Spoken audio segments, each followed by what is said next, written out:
जय श्री कृष्ण। आपका कृष्ण दरबार में एक बार फिर से स्वागत है। सबसे पहले उन लोगों के लिए धन्यवाद जो लाइक करते हैं, शेयर करते हैं, जिन्होंने सब्सक्राइब कर लिया है, और जो नहीं करें प्लीज़ सब्सक्राइब करिए। पिछले एपिसोड में 1 मिनट के लिए हमने मोबाइल रोक दिया था, अपना कैमरा, उसके लिए हम क्षमा चाहते हैं, क्योंकि बहुत तेज़ खांसी आ रही थी।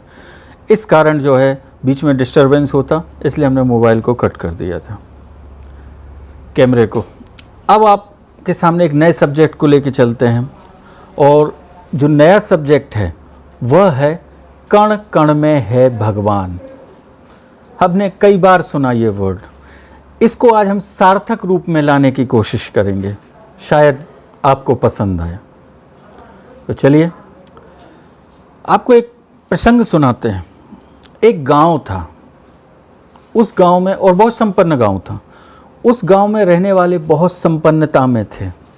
उस गांव में हर धर्म के लोग रहते थे, हर मजहब के लोग रहते थे, ईश्वर को मानने वाले लोग रहते थे, और बड़ी सांप्रदायिक तरीके से, प्रेम से, मिठास से, एक दूसरे के सहयोग से रहा करते थे। उस गांव में मंदिर थी, मस्जिद थी, चर्च थी। उस गांव की एक विशेषता थी, वहाँ पर जो लोग थे, उनके जो मंदिर मस्जिद के पुजारी, मौलाना और फादर थे, ये तीनों शाम के समय एक साथ बैठा करते थे और साथ में बैठ के धर्म की बातों का मंथन किया करते थे। फिर जो शाम को गांव इकट्ठा होता था, उनके सामने अपने विचारों को रखते थे और ईश्वर के रास्ते पे चलाने का प्रयास करते थे। तो इस कारण से वो सारा गांव बहुत संपन्न था। एक दिन एक घटना घटित होती है। उस गांव में अचानक बाढ़ आ जाती है, और बाढ़ बहुत तीव्रता से उस गांव को डुबो लेती है। यह समय आता है कि धीरे धीरे मंदिर, मस्जिद, चर्च, ये सब डूबने की कगार पे आ जाते हैं। तो सारा गांव अपने अपने घरों को खाली छोड़कर भागता है। ये लोग पहुंचते हैं, इनने देखा कि एक मंदिर की छत के ऊपर पंडित जी, जो उस मंदिर के पुजारी थे, मौलाना साहब, वो फादर, ये तीनों इकट्ठे खड़े थे। तो पूरा गांव आया और इन्होंने कहा कि हे पंडित जी, पुजारी जी, हे मौलाना साहब, फादर, चलो, ये गांव अब पूरा जलमग्न हो रहा है, चलो हम चलते हैं और किसी दूसरी जगह अपना निवास करेंगे। तो इन तीनों लोगों ने कहा कि आप सब लोग जाओ। तो गांव वालों ने कहा क्यों? उन्होंने कहा इसलिए जाओ क्योंकि पूरे जीवन हमने उस परम पिता परमेश्वर की आराधना की है, उसकी पूजा पाठ की, आराधना की, उसके नाम का प्रचार किया है, और उसके नाम के प्रचार के साथ सबको सन्मार्ग पे चलाने का हमने प्रयास किया है। तो हमने उसके हिसाब की हर परीक्षा दी है, आज उसकी परीक्षा देने की बारी है। इसलिए जब तक वो स्वयं बचाने नहीं आएगा, हम नहीं आएंगे, आप लोग जाइए। गांव वालों ने बहुत समझाया, लेकिन वह नहीं माने। जल स्तर बढ़ा तो बेचारे गांव वाले बस छोड़कर चले गए। कुछ देर बाद कुछ लोग नाव पर आए। उन्होंने कहा चलिए पुजारी जी, मौलाना साहब, फादर, चलिए ये जगह खाली कर दीजिए, देखिए जलमग्न हो रहा है सब, कुछ नहीं बचेगा यहाँ पे। उनने कहा आप लोग जाइए, हम यहाँ मर जाएंगे, लेकिन जब तक वह बचाने नहीं आया तब तक हम नहीं जाएंगे। क्योंकि उसने अपने पुराणों में हमने पढ़ा है कि अपने भक्तों के लिए उसने नए नए रूप रखे, नए नए रूपों में आया, हर बार वह बचाने पहुंचा। आज हम देखना चाहते हैं कि वह हमें बचाने आता है कि नहीं। आज हम उसकी परीक्षा ले रहे हैं। ये तीनों ने जब कहा, खूब समझाया नाव पे बैठे लोगों ने, लेकिन वह नहीं माने। नाव लौट गई। थोड़ी देर बाद जल का स्तर बढ़ा। वो लोग आधे शरीर के ऊपर पानी में आ गए और डूबने वाले थे। इतने में एक हेलीकॉप्टर आता है, और उस हेलीकॉप्टर ने रस्सी डाली, नशेनी डाली। उन्होंने कहा आ जाओ पुजारी जी, पकड़ के आ जाओ, मौलाना साहब, फादर, पकड़ के आ जाओ ऊपर। तो उन्होंने कहा नहीं, तुम जाओ, आज हम उसकी परीक्षा ले रहे हैं। जब तक वह स्वयं बचाने नहीं आएगा तब तक हम नहीं आएंगे। खूब समझाया हेलीकॉप्टर पर बैठे बैठे लोगों ने, लेकिन वह नहीं माने। अंततः ये हुआ कि हेलीकॉप्टर चला गया। पानी बढ़ा, बढ़ते बढ़ते ये समय आया कि उन तीनों को उस पानी ने डुबो दिया और पानी में डूबने के कारण तीनों की मृत्यु हो जाती है। तीनों मरने के बाद भगवान के पास पहुंचते हैं और अपनी नाराज़गी बताते हैं। कहते हैं कि प्रभु ये बताइए हमारी कहाँ कमी रह गई, आपके बताए नियमों पे चले, धर्म पे चले, हमने सब कुछ अपना जीवन आपके नाम पे समर्पित किया, लेकिन क्या मांगा था हमने आपसे? बात तो यह है कि आप हमें बचाने आओ और आप हमें बचाने नहीं आए।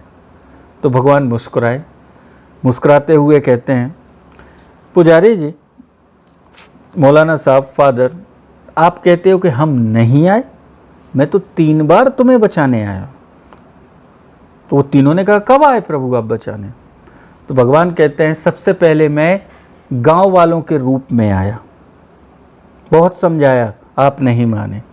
दूसरी बार मैं नाव लेकर आया, बहुत समझाया, आप नहीं माने। तीसरी बार मैं हेलीकॉप्टर लेकर आया, बहुत समझाया, आप नहीं माने। आप क्या समझ रहे थे कि जब मेरे 4 हाथ होंगे, शंख चक्र होगा, तभी मैं भगवान होऊंगा? आप दूसरों को ज्ञान देते रहे, जीवन भर दूसरों को संदेश सुनाते रहे, मेरी भक्ति की चर्चाएं सुनाते रहे, लेकिन आपने अपने जीवन में उसको उतारा नहीं। क्यों? मुझे तुमने देखा ही नहीं। मैं तो कण कण में विद्यमान हूँ, मुझे कहीं आने जाने की आवश्यकता नहीं होती है। हर रूप में मैं मनुष्य की सहायतार्थ खड़ा रहता हूँ। बस यही मेरी माया का पर्दा होता है कि वो मुझे नहीं पहचानता, जो गलती आपने की। तो प्रिय जनों, आप भगवान को हर रूप में देखने की कोशिश करिए। वो हमारे साथ हर पल है, बस वो नज़रिया नहीं है हमारे पास। हमें पर्टिकुलर वह किसी व्यक्ति के रूप में दिखाई देता है, लेकिन आप यदि देखना चाहते हो कि यदि उसे जगत जननी माँ के रूप में देखना चाहते हो तो आप अपनी माँ को देख लो। आप शिव के रूप में देखना चाहते हो तो पिता के रूप में देख लो। आप लक्ष्मी के रूप में देखना चाहते हो तो पत्नी के रूप में देख लो।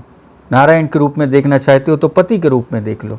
छोटे छोटे बाल कृष्ण, बाल गणेश की पूजा करना चाहते हो, उनको प्रसन्न करना चाहते हो तो बाल, छोटे छोटे जो बाल गोपाल आपके घर में रहते हैं, इनको प्रसन्न कर लीजिए, वो अपने आप प्रसन्न हो जाएगा। आप देखने की नज़र रखिए। आप खुद कहते हैं कि वो मेरे जीवन में भगवान बन के आया, उसने मेरी सहायता की। तो जो सहायता करता है वही तो भगवान है, जो रक्षा करता है वही तो ठाकुर जी हैं। बस नज़रिया चाहिए, जो हम जानते हुए नहीं जानते और मानते हुए नहीं मानते। इस कारण हमारे साथ जीवन में ईश्वर रहते हुए हमें दर्शन नहीं दे पाता, जबकि वो रहता हमारे आसपास ही है। आशा करते हैं ये कथा आपको अच्छी लगी होगी। एक छोटा सा प्रसंग और आपको इसी संबंध में बताते हैं कि एक साधु बाबा जो थे, बहुत सिद्ध थे। पूर्व समय में जब कोई साधन नहीं हुआ करते थे तो समुद्र में ये लोग नाव से सफ़र करते थे।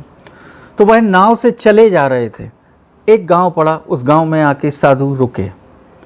रुकने के बाद एक धूप थी तो एक पेड़ के नीचे आके वो बैठ गए। उनको कुछ आवाज़ें सुनाई दी, जैसे कोई बहुत ज़ोर ज़ोर से बात कर रहा हो। तो उनने देखा तो दूर नदी के किनारे एक गडरिया, उसने डुबकी लगाई नदी में और आसमान की ओर देखा और हाथ करते हुए कहता है कि हे प्रभु, मुझे तुम अपने पास बुला लो, क्योंकि मैं दिन रात मेहनत करता हूँ, थक जाता हूँ। जब घर जाता हूँ तो मेरी पत्नी, मेरे बच्चे मुझे तरह तरह के व्यंजन बना के खिलाते हैं, मेरे हाथ पैर दबाते हैं, मुझे अच्छी नींद आती है और सुबह जब मैं उठता हूँ तो उठते ही साथ मेरी थकान दूर हो जाती है, मुझे नई एनर्जी मिलती है और मैं फिर काम में लग जाता हूँ। हे प्रभु, तुम तो इतनी बड़ी सृष्टि चलाते हो, तुम कितना नहीं थक जाते होगे, इसलिए तुम मुझे अपने पास बुला लो।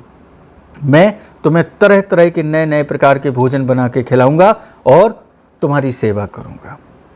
यह बात वह साधु महाराज दूर से सुन रहे थे। उनने देखा ये कर क्या रहा है, उन्होंने बोला इधर आ गडरिया, क्या कर रहा है ये? उन्होंने कहा गुरुजी पूजा कर रहा हूँ। पूजा?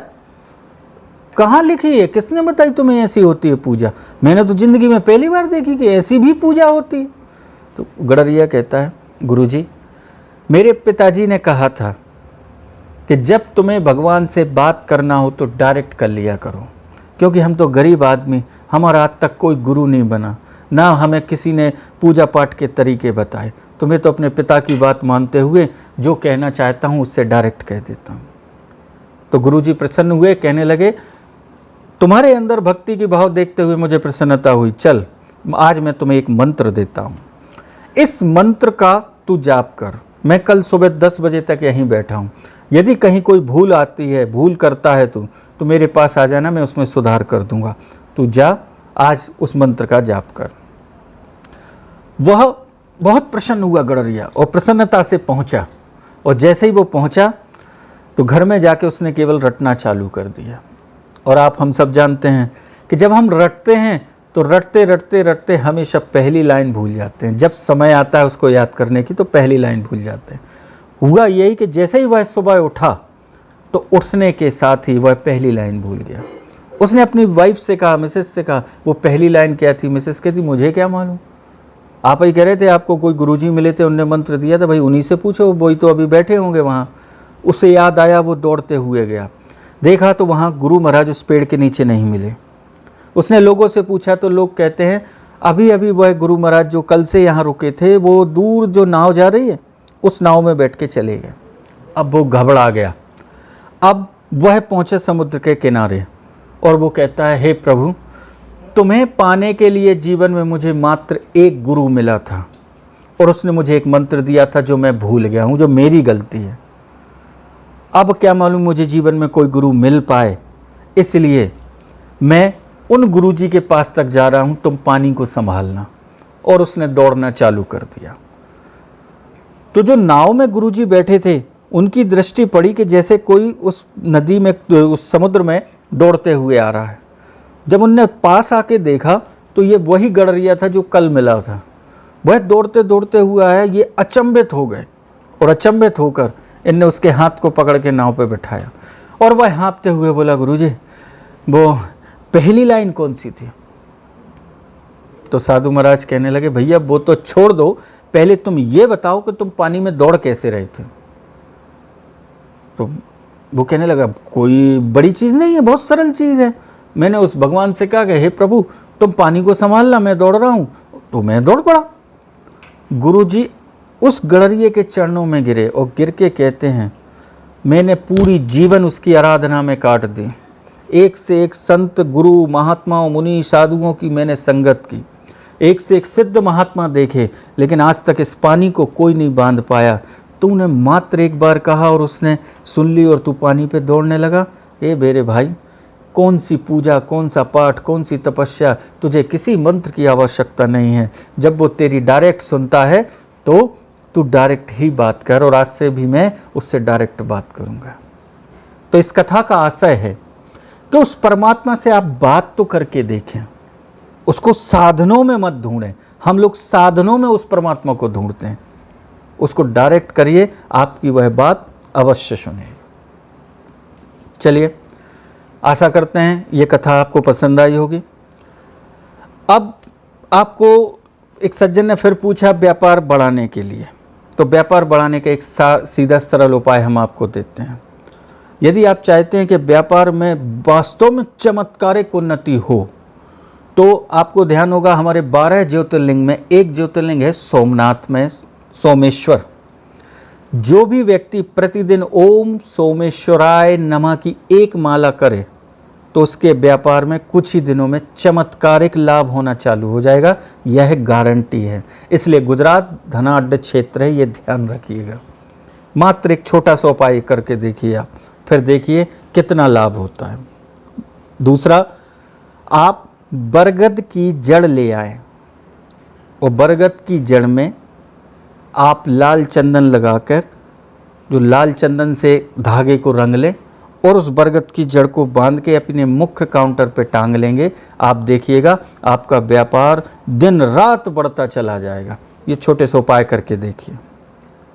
चलिए, पिछले प्रश्न का जवाब जो पूछा था कि माता लक्ष्मी भगवान विष्णु के चरण क्यों दबाते हैं, इसका एक सीधा साधा जवाब है और बहुत महत्वपूर्ण है। और जवाब यह है कि हर स्त्री के दोनों हाथों में शुक्र का वास होता है। जो नवग्रहों में शुक्र हैं, जो कला के देवता हैं, जो हमें जीवन में कला देते हैं। इसलिए पुरुष से अधिक कलावान स्त्रियां होती हैं, क्योंकि उनके हाथों में शुक्र का वास होता है। और पुरुष के घुटने के नीचे और पंजे के बीच का हिस्सा जो पिंडलियां कहलाती हैं, उसमें शनि का वास होता है। और यदि शुक्र शनि को जब भी दबाता है तो वह धन लाभ करता है। यह ज्योतिष है। आप अपने ज्योतिषियों से इस विषय में चर्चा कर सकते हैं कि जब भी शुक्र शनि पे हावी होगा, उसको दबाएगा, तो आपको अचानक धन लाभ होगा।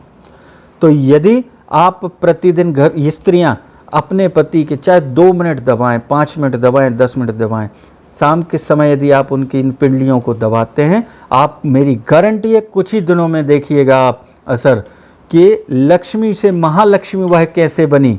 तो आप भी एक दिन महालक्ष्मी के पद को प्राप्त कर लेंगे और घर में धन धान संपन्नता हो जाएगी। प्रैक्टिकल करके देखिए आप। ठीक है, आशा है यह जवाब आपको अच्छा लगा होगा।